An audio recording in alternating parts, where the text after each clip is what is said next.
नमस्कार, मैं हूं आपके साथ अनुष्का और आप देख रहे हैं न्यूज समाचार जनता की आवाज। आइए रुख करते हैं आज की खास खबरों की ओर।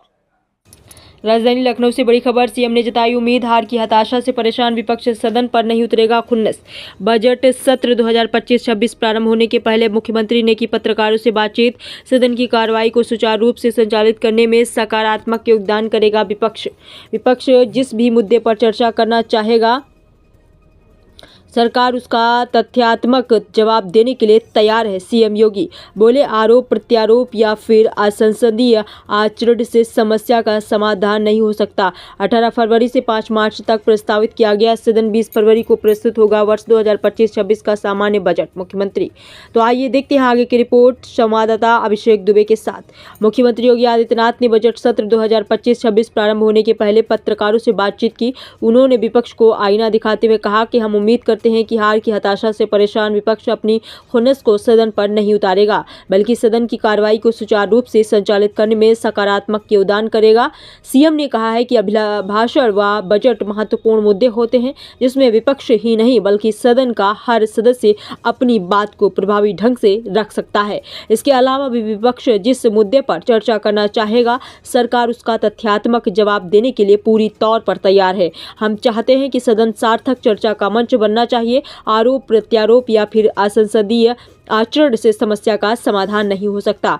सीएम ने जताई उम्मीद, विपक्ष के अंदर सुदृढ़ और मर्यादित आचरण देखने को का करेंगे प्रयास। मुख्यमंत्री ने कहा कि उम्मीद करता हूं कि महामहिम राज्यपाल के अभिभाषण से सुदृढ़ व मर्यादित आचरण की शुरुआत हम लोग विपक्ष के अंदर देखने का प्रयास करेंगे। उम्मीद करेंगे कि विपक्ष समेत सभी सदस्यगण सदन में ऐसा आचरण दिखाएंगे जिससे लोकतांत्रिक मूल्यों के प्रति आमजन की आस्था को और सुदृढ़ करने में मदद मिलेगी। सीएम ने बजट सत्र में उत्तर प्रदेश के विधानमंडल की कार्रवाई प्रारंभ होने पर सभी सदस्यों का स्वागत किया।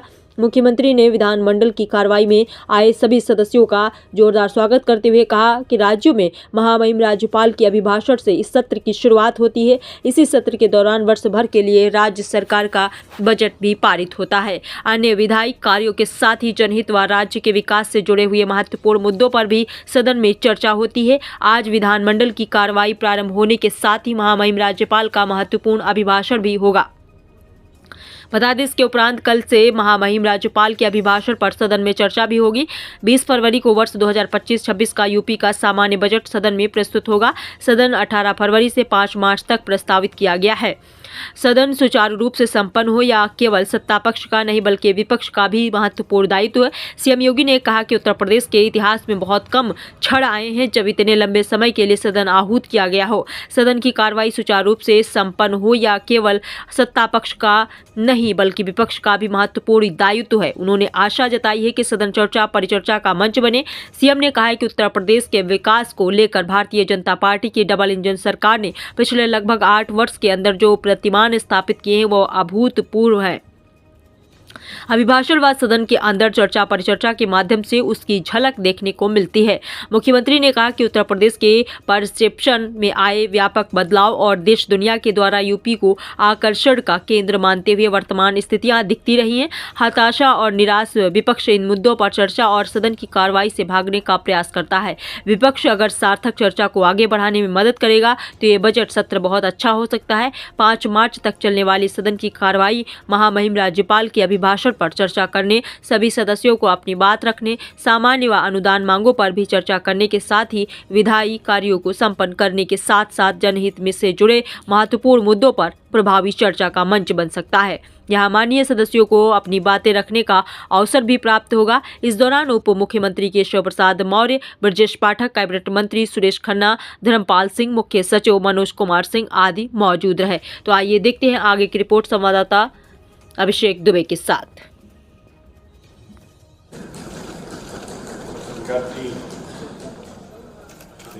आज नियम 301 के अंतर्गत बारहवीं सूचनाएं प्राप्त हुई। जिन माननीय सदस्यों की सूचनाएं स्वीकार हुई मैं उनका नाम है श्री कवींद्र चौधरी,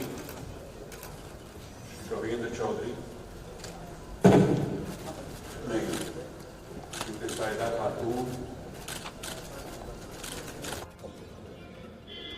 देश और दुनिया के द्वारा उत्तर प्रदेश को आकर्षण का केंद्र मानते हुए जो वर्तमान में स्थितियां दिखती हैं स्वाभाविक रूप से हताश और निराश विपक्ष इन मुद्दों पे चर्चा करने से भागने का प्रयास करता है, सदन की कार्रवाई में बाधा पैदा करने का प्रयास करता है। विपक्ष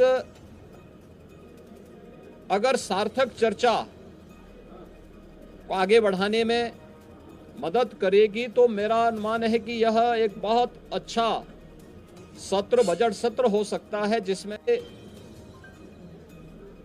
5 मार्च तक चलने वाली सदन की कार्रवाई को न केवल महामहिम राज्यपाल जी के अभिभाषण पर चर्चा करने और सभी सदस्यों को अपनी बात को रखने का, बल्कि सामान्य बजट और अनुदान मांगों पर भी चर्चा के साथ ही विधायी कार्यों को संपन्न करने के साथ साथ अन्य महत्वपूर्ण मुद्दों पर भी, जनहित से जुड़े हुए महत्वपूर्ण मुद्दों पर भी प्रभावी चर्चा का एक मंच सदन बनन और बजट अपने आप में समग्रता को लेकर के 2 महत्वपूर्ण मुद्दे होते हैं, जिनमें विपक्ष ही नहीं बल्कि सदन का हर सदस्य अपनी बात को प्रभावी ढंग से रख सकता है।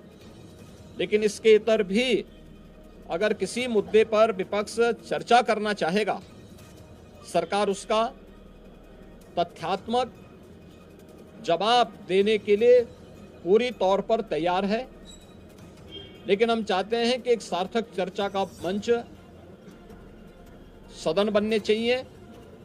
आरोप प्रत्यारोप या फिर असंसदीय आचरण से इस समस्या का समाधान नहीं हो सकता है, और मैं उम्मीद करता हूं कि महामहिम राज्यपाल के भाषण से उस सुदृढ़ और मर्यादित संसदीय आचरण की शुरुआत हम लोग विपक्ष के अंदर देखकर, और बजट अपने आप में समग्रता को लेकर के 2 महत्वपूर्ण मुद्दे होते हैं, जिनमें विपक्ष ही नहीं बल्कि सदन का हर सदस्य अपनी बात को प्रभावी ढंग से रख सकता है।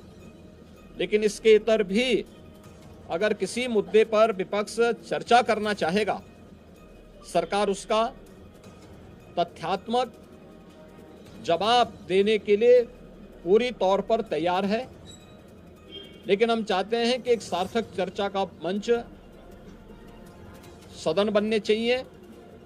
आरोप प्रत्यारोप या फिर असंसदीय आचरण से इस समस्या का समाधान नहीं हो सकता है, और मैं उम्मीद करता हूं कि महामहिम राज्यपाल के भाषण से उस सुदृढ़ और मर्यादित संसदीय आचरण की शुरुआत हम लोग विपक्ष के अंदर देख। भाई आईडी तो नीचे रखो, चेहरा तो दिखने दो। भैया आईडी नीचे रखो। जनता अभिभाषण होगा और उसके पश्चात अच्छा तुम अभिभाषण पर चर्चा होगी, फिर बजट पर। भाई आईडी नीचे कर लो, चेहरा नहीं दिख रहा है। क्या कर रहे हो यार? हर प्रकार से अच्छा थोड़ी सी नीचे करो, अच्छे हाथ थोड़ा। भैया आईडी नीचे कर लो यार, नहीं सब पे हाथ रख दूंगा। सकारात्मक दायित्व निर्वाह नहीं रहे हो। कुंभ को लेकर एक हंगामा होने की आशंका है कि कुंभ को लेकर बवाल। प्रयागराज महाकुंभ की जय जयकार हो रही है। अगर भाई नीचे कर लो समाजवादी यार। पार्टी महाकुंभ पर सवाल उठाएगी, लोग गंगा जी में तो आस्था की डुबकी लगा रहे हैं, लेकिन समाजवादी पार्टी अगर महाकुंभ पर सवाल उठाएगी तो डूब जाएगी। समाजवादी पार्टी के विधायक प्रदर्शन कर रहे हैं, सपा प्रदर्शन कर रही है, कई मुद्दों को लेकर पार्टी विधायक प्रदर्शन कर रहे हैं। देखिए, श्री अखिलेश यादव जी को मैं कहा था कि भाजपा फोबिया हो गया है, महाकुंभ का फोबिया हो गया। उनको लगता है जितने लोग आस्था की डुबकी लगा रहे हैं, अगर वो सब भाजपा का कमल दबा दिए, कमल का बटन दबा दिए, तो समाजवादी पार्टी, कांग्रेस पार्टी और इंडी गठबंधन हवा में उड़ जाएगा, इसलिए वो घबरा रहे हैं। लेकिन ये आस्था की डुबकी है, भाजपा की डुबकी नहीं है, यह समझना चाहिए श्री अखिलेश जी।